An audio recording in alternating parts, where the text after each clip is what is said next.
Hello and welcome to the first Formula One launch of 2023. It's Martin Lee here, and I'm joined by Jonathan Noble to discuss the 2023 Haas livery launch. So, John, here it is. What do you think about the livery?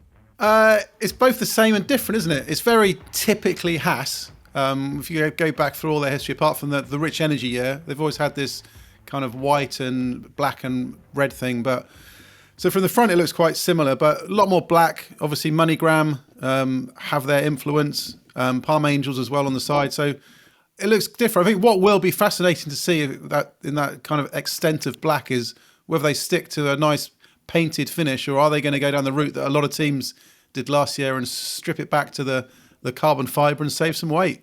There's lots of rule changes for this year. They're all pretty minor, but is this their real 2023 car, and what are you looking for? How can we tell? No, it's not their 23 car. I think some teams can be a bit cheeky, I think, at times, saying this is our brand new car and it's not their new car at all. It's either an old chassis or it's just a different livery. But I think one of the big giveaways for this season, which is going to be really easy to spot, is the mirrors have changed for 23. The FIA felt visibility wasn't very good, so the mirrors going to be bigger. So if you look at whatever car gets launched these next few weeks, if it's got the same size mirrors as last year, it's a 2022 car. And I think also what we can see on the Haas is look at the designs, the side pods, the front wings, the end plates. They're all part of last year, whether it's that late season update or slightly before. So minimal changes. So that's their 22 car. We will have to wait till they've got a Barcelona filming day coming up in, I think, next week. Where we'll get to see it for the first time. Well, this new livery is the result of the new title sponsor you mentioned. Now, Haas have had trouble in the past with one or two title sponsors. Are things looking better in terms of the budgets for them? Yeah, absolutely. I think, they obviously had the rich energy drama.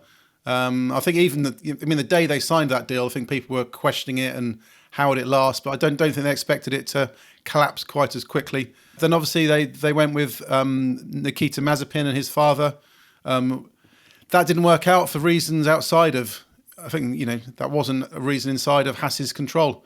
Obviously the war in Ukraine meant that had to end. So they've had two trouble, but I think they've known they've been burned in the past. There was a lot of talk when they came through. I think they had various people who were interested in sponsoring them.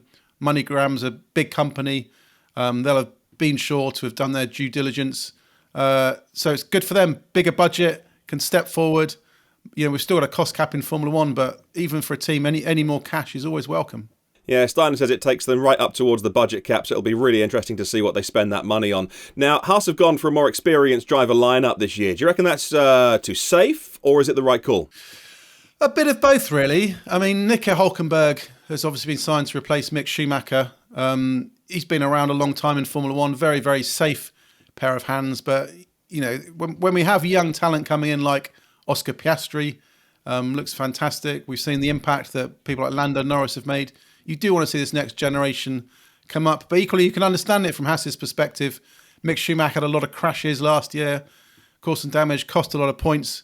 And I think with a new point structure in Formula One, the increased commercial rights revenue, when you're fighting in the midfield, every position is worth quite a bit of money. So you don't want to throw away any chance for a couple of $1 million just to have a young driver. So fully understandable why they've both gone for it. And I think Kevin Magnussen showed as well last year the benefits of experience, quick at the start. They had some wobbles mid-season. That pole position in Brazil, I think, was probably one of the feel-good moments of the season, wasn't it? Absolutely. Now, this car we've been looking at might not be the 23 Challenger, but we do know that when Haas came into the sport, they made the most of the rules to have that connection with Ferrari. They've got no interest in making every last nut, bolt and washer in their own factory. But let's be serious about their chances in 2023. What chance does Haas have this year? How critical is this year? I think the key for them this year is consistency. When they started off last year very strongly, the car was quite good. Then they tended to lose their way in the middle of the year, and then it came back later on. So I think they need to erase the dips of their roller coaster season and get on there. But I think what's more important is also what Haas does this year is critical for the success of these current rules. F1 and Liberty revamped everything, brought the cost cap in, the aero development restrictions, better commercial rights revenue. This is all aimed at helping teams like Haas get podiums, fight for wins. Didn't happen last year. We had, I think, the top three teams took all bar one podium. Only Lando Norris's podium in Imola was the only time a non-top three team got a top three finish. That's not good enough. That's not what Formula One should be. So Ross Brawn, when I spoke to him at the end of last year, said, let's give it another year. If we come out of 23 and it's the similar scenario, then we might have to look at things. So I think what Haas does this year is critical for us understanding, is the cost cap working? Are the aero restriction rules working?